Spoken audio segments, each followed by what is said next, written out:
Guardians of the Galaxy Volume 3 is set to come out this May, marking the end of the MCU Guardians and James Gunn's tenure at Marvel Studios. Looking back, it's interesting how out of all the trilogies that have been in the MCU, this is the only one that has had the same director and writer for all three of them.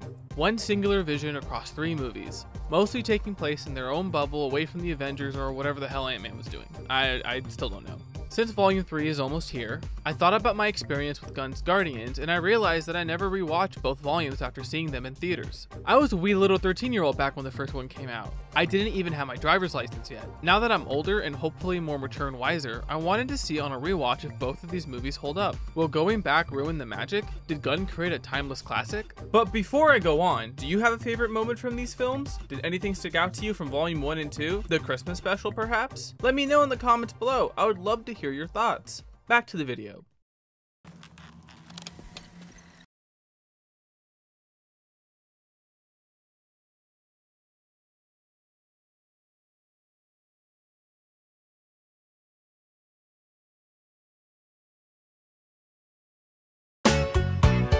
Remember 2014? The first John Wick came out? Hey, go check out this video maybe. Jimmy Fallon took over The Tonight Show, Chris Pratt wasn't annoying yet, Kim Kardashian and Kanye West got married, and the Marvel Studios intro still felt like they loved the comics. Crazy times, huh? Anyways, Guardians of the Galaxy Volume 1 after almost 10 years still hits. The score by composer Tyler Bates is fantastic, the action is creative, the performances are great, the direction is fresh and exciting. Look, you get the idea. A perfect introduction to not only the Guardians, but also to the larger universe outside of Earth in the MCU. From the bogs of Morag to the bustling centers of Xandar and the seedy streets of nowhere, space has never felt so distinct, real, and lived in. Let's talk about space for a moment because hot damn! Never have the vast reaches of the galaxy, where no one can breathe or a sound can be heard, been infused with so much pop and color. This vibrant palette of deep oranges, cool blues, and smooth greens give the setting so much charm and wonder that a typical depiction would not give this movie nearly the impact it has had. After all, these are comic book movies, so why not embrace that?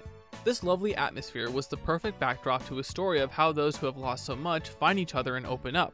Each character comes with their own share of baggage and guilt, and over time we watch as they start to lower their guard and care for one another, to become better people through each other. Drax learns to grow and work with others, Rocket accepts that he doesn't want to end up alone, Groot is Groot, he's cool, and Gamora finally gives up her cold exterior and instead of running away from her past, chooses to fight to protect the future. All of them are important and given the time to shine. But I would be remiss to say that Peter Quill's arc wasn't the core of the whole story and what Gunn was ultimately trying to get across.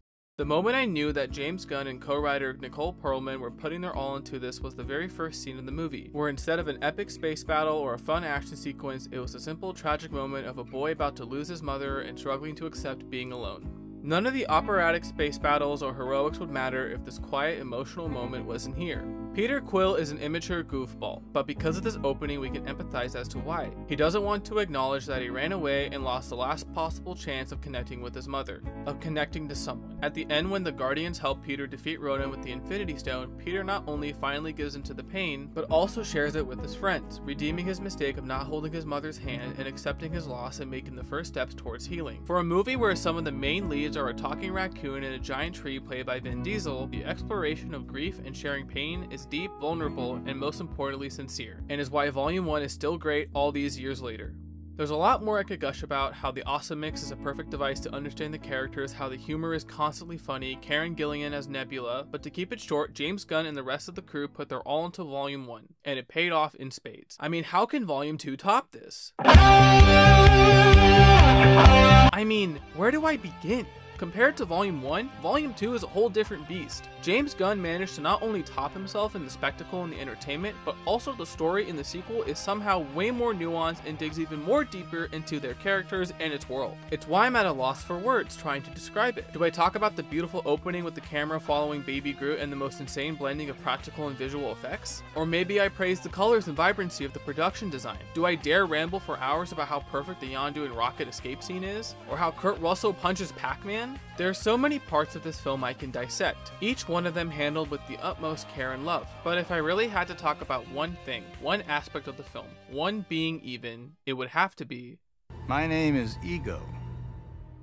Ego, the celestial living planet and Peter's dad that winds up the ultimate villain the Guardians have to stop from conquering the universe. He views himself as the ultimate being, and anything he perceives to be lesser is something he has to fix. It's cosmic toxic masculinity when you think about it. However, Ego, the person, isn't the only villain in the film. No, I'm not talking about the gold British people, I'm talking about Ego. Everyone's ego.